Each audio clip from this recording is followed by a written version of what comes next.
नमस्कार दोस्तों, welcome to your own channel wealth with RV. काफ़ी समय से हम लोगों ने वीडियो नहीं बनाया है। लगभग 6 महीने पहले हम लोगों ने वीडियो बनाना बंद कर दिया था because of some personal reason. लेकिन उसके बाद फिर हम लोग अब कंटिन्यू कर रहे हैं डेली। मैं कोशिश करूँगा कि 1-2 informative video regarding stocks and regarding stock market, जो भी इन्फॉर्मेशन मैं आपसे लोगों के साथ शेयर कर सकता हूँ, उसको देने की डेफ़िनेटली कोशिश करूँगा। तो चलिए हम लोग मिलते हैं इस इन्फॉर्मेटिव वीडियो में। इस वीडियो में हम लोग बात करने वाले हैं स्टॉक पिकिंग को लेके कि किस कंपनी को, किस सेक्टर को कैसे, क्या फंडामेंटल रिसर्च हम लोग देखें, तो वो सब चीज़ हम लोग इस वीडियो में बात करेंगे।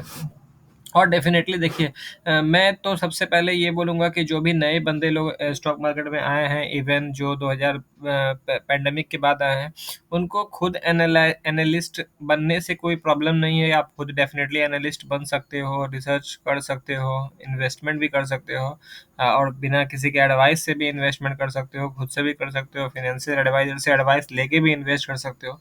कहीं से कोई दिक्कत वाली बात बात नहीं है। लेकिन मैं कहूँगा कि अगर आप न्यू हो मार्केट में, तो आप म्यूचुअल फंड के थ्रू आओ तो ज़्यादा बेटर है। वहाँ पे आपको एट लीस्ट एक तरीका मिल जाता है, एक डिसिप्लिन मिल जाता है कि इतना पैसा हमको लगाना है और इस तरह से हमको लगाना है। ये सब स्टॉक में लग रहा है, एक फंड मैनेजर बैठा हुआ है, तो उस तरह से डील होता है।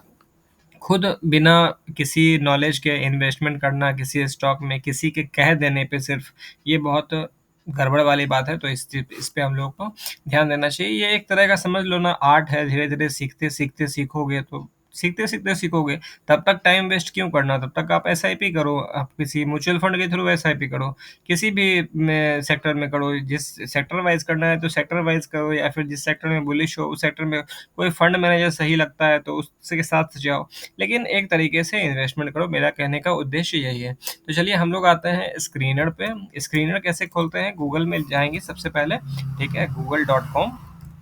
गूगल.com में जाने के बाद स्क्रीनर लिखेंगे, ठीक है? स्क्रीनर, यहाँ पे आ जाएगा स्क्रीनर। इस पे हम लोग आ गए, ये नॉर्मल अपना स्क्रीन है। अब किसी भी जिस कंपनी के बारे में हम लोगों को एनालिसिस करना है, उस कंपनी का नाम यहाँ सिंपली हम लोग ऊपर में देखो, यहाँ पे दिख रहा है ना?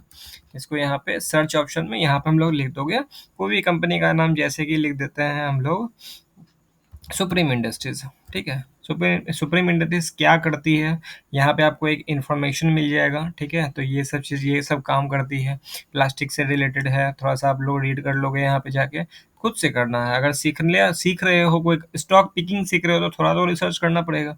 नहीं तो फिर कोई बोल दिया, ले लिए और टाई टाई फिश टाइम आने पे। तो ये सब चीज़ नहीं करना है। तो उससे अच्छा, टाई टाई फिश होने से अच्छा है कि आप कोई म्यूचुअल फंड में एसआईपी करो। तो अगर इस रिसर्च कर रहे हो तो पहले सीखो कैसे क्या होता है। वीडियो थोड़ा-सा लंबा छोटा हो जाएगा तो कहीं से कोई दो राय नहीं है। मेनली पॉइंट टू पॉइंट ही हम लोग बात कर रहे हैं इसमें, तो उस तरह से हम लोग देखेंगे इसको, ठीक है? तो यहाँ पे क्या है ना कि हम लोग स्टॉक, यहाँ पे स्क्रीनर लगा लिए, और यहाँ पे अगर आप लोग का ये वीडियो आप पॉज़ कर लो थोड़ा-सा, और आपको अगर ये सब रेशियोज़ अगर नहीं नज़र आ रहा है, तो आप इसको पॉज़ कर लो और यहाँ पे edit add table to ratio में ये सब नाम लिखोगे आप। जैसे आप लिखोगे एफआईआई होल्डिंग, तो नीचे में आ जाएगा एफआईआई होल्डिंग, और उस तरह से आप ऐड कर सकते हो, ठीक है? तो वो चीज़ आराम से हो जाएगा। तो यहाँ पे मैंने लगा के रखा है, जो मैं खुद देखता हूँ ये सारी चीज़ को, तो वो आपको लोगों के साथ सामने शेयर कर रहा हूँ। यहाँ पे आपको कंपनी के बारे में पता चल जाएगा, कौन कंपनी क्या काम करती है, क्या धंधा है उसका। और देखो, सबसे पहले तो कुछ चीज़ हम लोग बता देते हैं कि जो हम लोग पहले भी वीडियो में कर चुके हैं और जनरली यूट्यूब पे अवेलेबल है।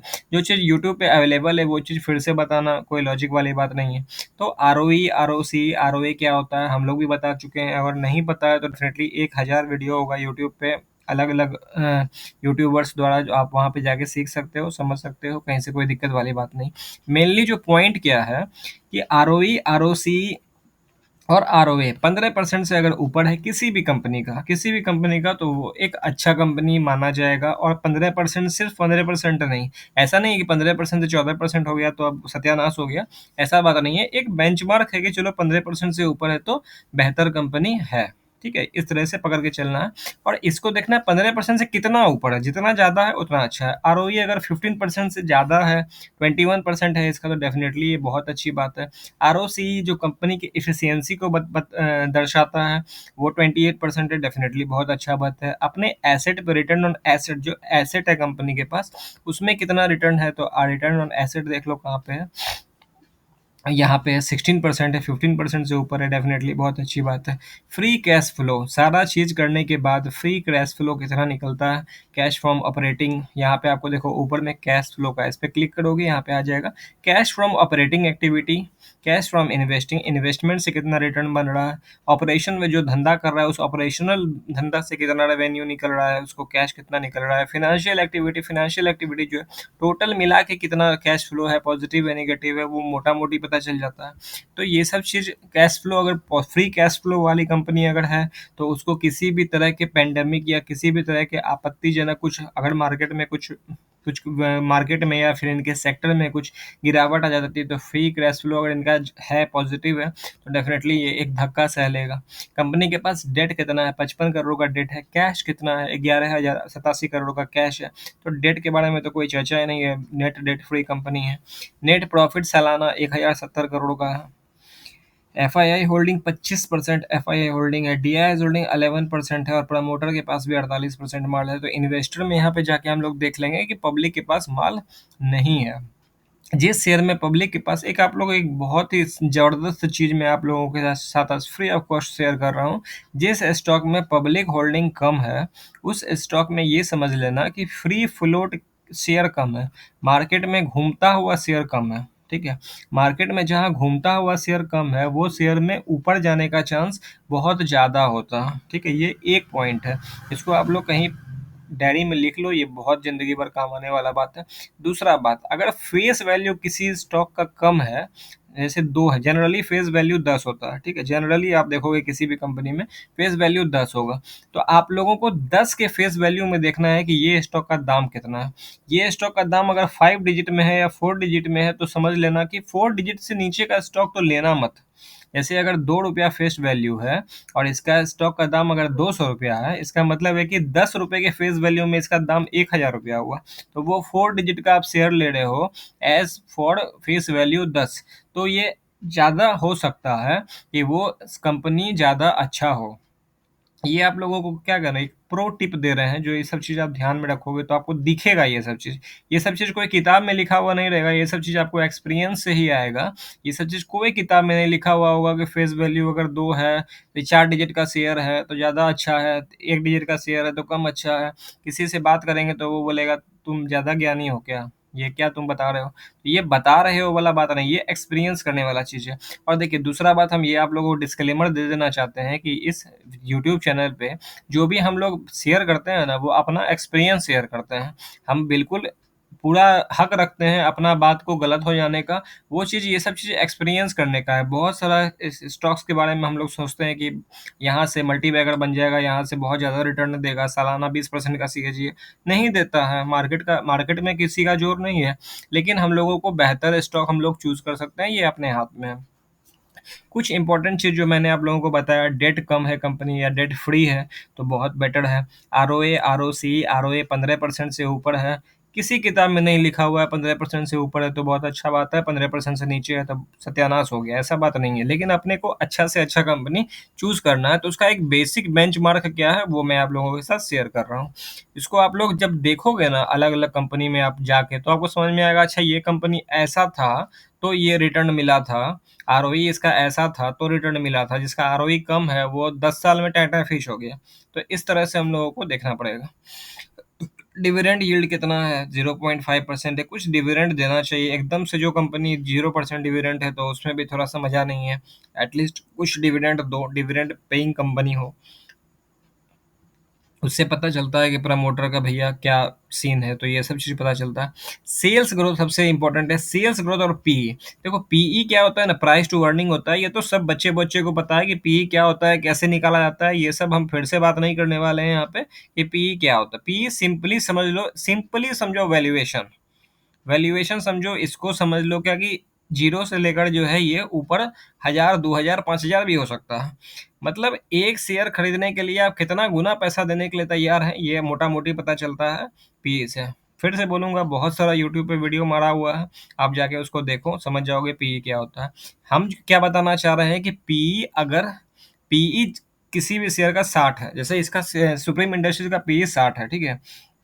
तो इसको हमेशा कंपेयर करो इंडस्ट्री के पीई से, इंडस्ट्री का पी मतलब पूरे इंडस्ट्री का वैल्यूएशन कितना है, तो 34 का वैल्यूएशन है, उसके डबल के पी पे ये मिल रहा है। ठीक है, तो एक चीज़ है, चलो ठीक है, महंगा है, कहीं से कोई दिक्कत नहीं, इंडस्ट्री से महंगा है, तो सुप्रीम इंडस्ट्रीज है, सेक्टर लीडर है, सबसे अच्छा कंपनी है, अगर मान के चलो अगर सबसे अच्छा कंपनी भी है तो भी ये डबल मिल रहा है, चलो ठीक है, लेकिन सबसे इम्पोर्टेंट चीज़ है ये सेल्स ग्रोथ, धंधा कितना कर रहा है, जिसपे कोई यूट्यूबर आपको बात नहीं करके बताएगा कि भैया सेल्स ग्रोथ भी देखना है, कोई नहीं बताएगा, कोई नहीं बताएगा। अगर वो बता देगा तो उसका दुकान बंद हो जाएगा, फिर आप उससे आप स्टॉक लोगे कैसे, टिप भी तो बेचना है, तो प्रो टिप देना है, आपको पैसा लेना है, तो ये सब चीज़ भी तो है, तो ये चीज़ आप लोगों को कोई नहीं बताएगा। ये चीज़ आप लोगों को डेफिनेटली देखना है किसी भी कंपनी में, एटलीस्ट अब का जो मार्केट सिनेरियो है उसमें देखना है, क्योंकि मार्केट अभी ऑल टाइम हाई पे है और यहाँ पे वही कंपनी टिकेगा जो धंधा कर रहा है एटलीस्ट 12% से ऊपर। 10 से 12% का जिसका धंधा चल रहा है वो समझ लो बच जाएगा, नहीं तो ऐसा पटकेगा मार्केट की उठा के नजर नहीं आएगा वो आदमी। तो ये चीज़ है, इसमें सेल्स ग्रोथ देखो 11% है, बहुत सारा ऐसा कंपनियां को दिखा जिसमें सेल्स ग्रोथ हो जाएगा निगेटिव। जैसे कि बात करें किसी कंपनी के बारे में, अच्छा कंपनी के बारे में बात करेंगे, प्रिंस पाइप के बारे में बात करें तो डेफिनेटली एक अच्छा कंपनी इसलिए है, डिसेंट अच्छा कंपनी, क्या डिसेंट कंपनी है। आरओई 11% है, मैंने कितना बोला है 15 से ऊपर, तो यहाँ पे मार खा गया। आरओए 8% है, मैंने कितना बोला है 15 से ऊपर, तो यहाँ मार खा गया। रिटर्न ऑन कैपिटल एम्प्लॉयड 14% है, तो चलो ये आसपास है 15% के, ओके है, तो दो पैरामीटर में मार खा गया। और सेल्स ग्रोथ क्या है इसका, कहानी खत्म, -1%। इस साल का सेल्स ग्रोथ, पिछले 3 साल का सेल्स ग्रोथ है 7% के हिसाब से, 3 साल का सेल्स ग्रोथ 7% है, अभी का सेल्स ग्रोथ 1% है। स्टॉक का पी 37 है, इंडस्ट्री का पी, ठीक है, वैल्यूएशन रीजनेबल है, लेकिन स्टॉक क्या आगे बढ़ेगा क्या। आप चलो ठीक है, 100 रुपया सिक्के का आप सेब लेके आए हो मतलब डिस्ट्रीब्यूटर से, और आप 100 रुपया पे बेच रहे हो उसको, या 101 रुपया पे बेच रहे हो, ठीक है बेच रहे हो, लेकिन आप कितना अच्छा सेब लेके आए हो, कितना क्वांटिटी में सेल्स कर रहे हो, तो ये भी इंपॉर्टेंट है ना। अब इसका थोड़ा सा चार्ट देख लेते हैं गूगल पे, प्रिंस पाइप शेयर लिखेंगे आ जाएगा। अब इस शेयर के बारे में आप लोग देख पाओगे कि मोटा मोटी पिछले 1-2 साल से ये फंसा हुआ है एक ही रेंज में, और ये फंसा रहेगा अभी भी। ठीक है, ऐसा नहीं, जब तक इसका सेल्स नहीं बढ़ेगा तब तक ये स्टॉक में कुछ नहीं होने वाला है। मेरा इंटरनेट थोड़ा सा स्लो है, मैं एक अपने घर में अंदर वाले रूम में हूँ, तो यहाँ पे इंटरनेट थोड़ा सा स्लो है, तो यहाँ पे हम लोग देख पा रहे हैं, जब इसको 5 ईयर करोगे या ऑल टाइम करोगे तो आपको दिख जाएगा कि पिछले 2 साल से ये अंडर परफॉर्म कर रहा है, कंटिन्यू कंटिन्यू अंडर परफॉर्म कर रहा है। देखो 1 साल का आया ये, देखो 5 साल का आ गया, यहाँ पे तो 2021 से लेके मोटा मोटी 508 रुपया, 2021 अप्रैल 21 से लेके ये अभी तक इसी रेंज में घूम रहा है, और ये घूमते रहेगा। पूछो क्यों घूमते रहेगा, क्योंकि इसका सेल्स ग्रोथ निगेटिव है। ठीक है, जहाँ सेल्स धंधा आपका चौपट हुआ, आपको मार्केट ऊपर ले जाना तो छोड़ देगा। तो जब हम मेरा प्राइस ही नहीं बढ़ रहा है शेयर का, तो उस शेयर को रखने से अपने को फायदा। एज फॉर एग्जाम्पल रिलैक्सो के बारे में बात करते हैं, रिलैक्सो कहीं से खराब कंपनी नहीं है, कंज्यूमर का फुटवेयर में बहुत ही धांसू कंपनी है, लेकिन वैल्यूएशन क्या है इसका, तो भाई साहब 100 के पीई पे ट्रेड हो रहे हैं। तो 100 के पीई पे आप ट्रेड हो रहे हो और 2% का सेल्स ग्रोथ दे रहे हो, पिछले 3 साल का सेल्स ग्रोथ 7% का है, तो आप कुछ नहीं कर रहे हैं, अभी आप कुछ भी नहीं कर रहे हैं कुछ खास। तो आप कुछ खास नहीं कर रहे हैं, तो आपको मेट्रो जैसा शेयर जो है, जो आपका कॉम्पिटिटर है, वो आपको आगे बढ़ जाएगा। क्यों आगे बढ़ जाएगा, क्योंकि मेट्रो 6% का सेल्स ग्रोथ दे रहा है और 86 का पी है, उससे सस्ता भी है और सेल्स ग्रोथ भी अच्छा है। तो आप जब इसको चार्ट पे देखोगे, ये मेट्रो शेयर, मेट्रो लिखोगे, मेट्रो ब्रांड, पिछले 1 साल में रिटर्न देखोगे मेट्रो का, तो आपको 27% का रिटर्न दिख रहा है, और पिछले 5 साल में 178% का रिटर्न दिख रहा है। और यहीं पर रिलैक्सो का आप देखोगे तो पिछले 1 साल में निगेटिव रिटर्न दिखेगा 13%, और पिछले 5 साल में 75% का रिटर्न दिखेगा, जहां वहाँ 100 समथिंग था, यहाँ पे 75% का रिटर्न मिल रहा है, मतलब 12-25-60 मोटा मोटी इंडेक्स के हिसाब से मिल रहा है। तो ये बात है, 12% का मिला है डिसेंट 5 साल में। तो यार 12% के लिए हम लोग स्टॉक मार्केट में नहीं आए हैं, स्टॉक मार्केट में हम लोग आए हैं 3 साल में पैसा डबल, या 4 गुना या 5 गुना या 10 साल में 5 गुना, 6 गुना, इस तरह से पैसा बनाने के लिए आप स्टॉक मार्केट में आए हो। तो उस तरह से हम लोगों को देखना है। अब मैं ऐसा कोई इन्फ्लुएंस आप लोगों को नहीं कर रहा हूँ कि मुझे सेबी से डंडा पड़ जाए कि भैया आप क्या बोल दिए। तो ऐसा नहीं है, आप लोगों को रिसर्च अपना करना है या फिर अपने फाइनेंशियल एडवाइजर से सलाह लेके ही कोई इन्वेस्टमेंट करना है या फिर फंड मैनेजर के पास जाना है। जो भी सेबी रजिस्टर्ड फंड मैनेजर है वो आपको सही एडवाइस देंगे। लेकिन ये सब चीज़ फिर भी सीखना है तो कुछ तो लेना है, तो कुछ तो लेने के लिए आप लोगों को इस तरह का धंधा देखना है जिसमें आरओई, आरओई, आरओए तीनों एटलीस्ट 15% से ऊपर है, डेट बहुत कम है या 0.5 से कम है, सेल्स एटलीस्ट 10%, सेल्स हो, सेल्स चाहिए अपने को। धंधा नहीं कर रहे हो तो हम शेयर आपका नहीं बढ़ रहा है, कुछ समय के लिए बढ़ भी जाएगा, कोई बाय कर लिया, कोई सेल कर दिया, बड़े-बड़े इन्वेस्टर बाय कर लिए, सेल कर दिए, आगे-पीछे हो गया ठीक है, लेकिन नहीं चलेगा, सस्टेन नहीं करेगा। और पी होना चाहिए थोड़ा-सा रीज़नेबल, एट लीस्ट जितना सेल कर रहे हो उसका डबल या ट्रिपल। अगर आप 11 का सेल कर रहे हो तो 11 या 33 के पीई पे अगर सुप्रीम इंडस्ट्रीज़ का भी मिल जाता है, किसी से मत पूछना, ले लेना।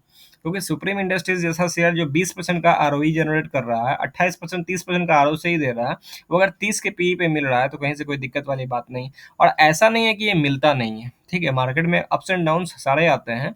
और यहाँ पे देखो आराम से ये जो है 25 के पी पे इसका ऑल टाइम पी जो है वो एवरेज पी 30 है, ठीक है, अभी 60 पे मिल रहा है, तो ऐसा नहीं है कभी नहीं मिलेगा। नीचे भी आया था 46 के पी पे मिल रहा था, 2022 में ये 24 के पी पे मिल रहा था, तो स्टॉक ऊपर नीचे मिलता रहता है। लेकिन देखना ये है कि हाई पी मार्केट, देखो मार्केट पी ज़्यादा है, अगर मार्केट पी अगर ऑफर कर रहा है ज़्यादा, 20 से पी 60 हो गया है तो उसको पी एक्सपेंशन बोलते हैं।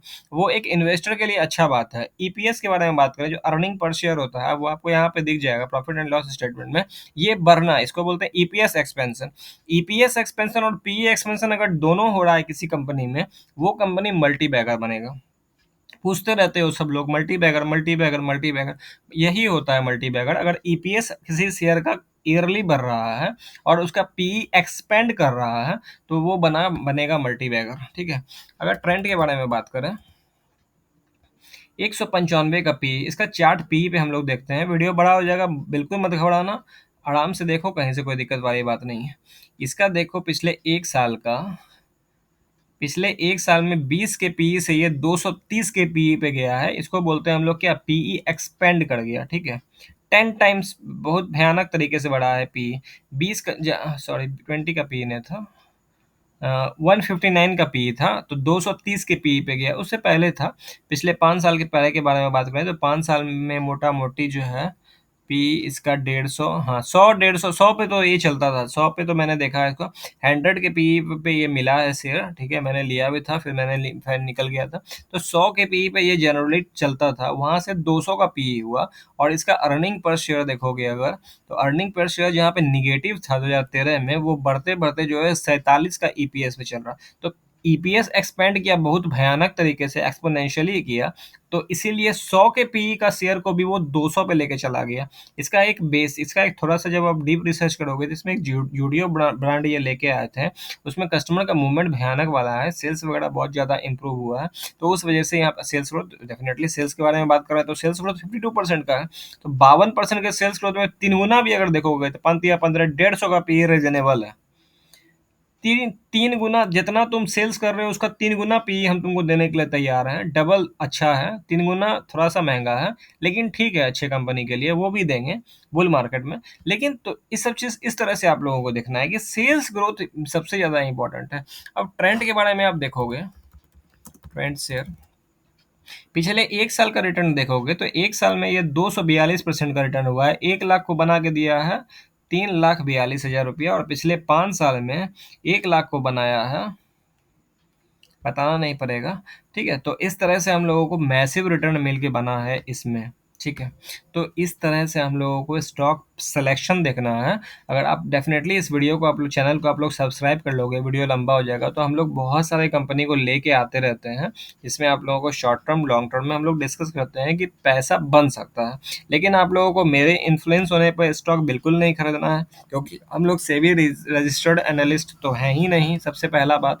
और दूसरा बात कि हम लोग अपना जो भी रिसर्च करते हैं, अपना जो भी स्टॉक पिक करते हैं, स्टॉक लेते हैं, वो आप लोगों के साथ शेयर करते हैं। आप लोग अपने इन्वेस्ट इन्वेस्टर से, अपने डिस्कशन से, अपने फंड मैनेजर से डिस्कस करके वो स्टॉक को देख सकते हैं, लेने के बारे में तो हम लोग बोल नहीं सकते हैं।